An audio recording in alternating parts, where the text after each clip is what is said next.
छत्तीसगढ़ के पूर्व मंत्री और कांग्रेस नेता शिव कुमार डहरिया ने सरकार पर जमकर निशाना साधा है। उन्होंने सड़कों के निर्माण सहित नगरीय निकाय चुनाव और पंचायत चुनाव पर सरकार को घेरा है। उन्होंने कहा कि हाल ही के दिनों में हुई नेताओं की गाड़ियों का एक्सीडेंट को सरकार द्वारा गंभीरता से लेना चाहिए। सड़कों का निर्माण सिर्फ कागजी पन्नों पर ही दिखाई दे रहा है।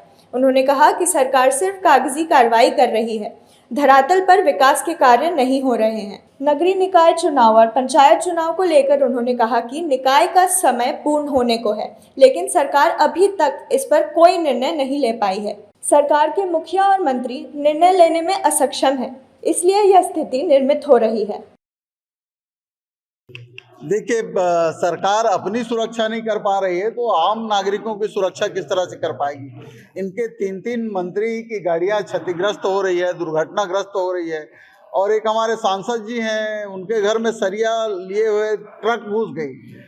तो ये सरकार अपने लोगों की सुरक्षा नहीं कर पा रही है तो बाकी हम लोग सुरक्षा कैसे कर पाएंगे। ये इस तरह का मीटिंग जो कर रहे हैं, आज जो सड़क सुरक्षा की मीटिंग हो रही है, ये दिखावा करने से कुछ फर्क नहीं पड़ेगा। धरातल में कुछ काम करके दिखाए सरकार तो कुछ फर्क पड़ेगा। एक साल में तो ऐसा कुछ दिख नहीं रहा है, खाली पेपर में ही आता है कि सड़कें बन रही है, स्वीकृति हो रही, लेकिन धरातल में कहीं कुछ दिखाई नहीं दे रहा है। सरकार के पास पैसे की कमी है, सरकार कंगाल हो चुकी तो कुछ काम ही नहीं हो पा रहा। देखिए, भारतीय जनता पार्टी की सरकार नगरीय निकाय चुनाव और जो ग्रामीण पंचायतों के चुनाव है उसके लिए क्या करना है खुद ही कंफ्यूज है, तैयारी नहीं कर पा रहे हैं, और नगरीय निकाय का समय भी खत्म होने वाला है।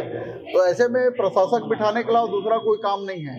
ये जनप्रतिनिधियों के बदले प्रशासक से ही काम चलाना चाह रहे हैं, इस तरह का दिखाई देता है। नवंबर दिसंबर में हो ही जाता था, हमारी सरकार में उस समय कहीं कोई दिक्कत नहीं थी। ये सरकार में गुटबाजी हावी है भारतीय जनता पार्टी में, और सरकार के मंत्री और मुख्यमंत्री तक निर्णय करने में अक्षम है, इसलिए आज इस तरह की स्थिति देखने को प्रदेश में मिल रही है। निश्चित रूप से भारतीय जनता पार्टी की सरकार में सबसे ज़्यादा महत्व किसानों को नहीं, एक्साइज विभाग को दिया रहा है। शराब विभाग जिसको बोलते हैं उस पर ज़्यादा ध्यान है सरकार का, और किसानों पे या छत्तीसगढ़ के अन्य लोगों पे, छत्तीसगढ़ियों पे कहीं कोई फोकस नहीं है।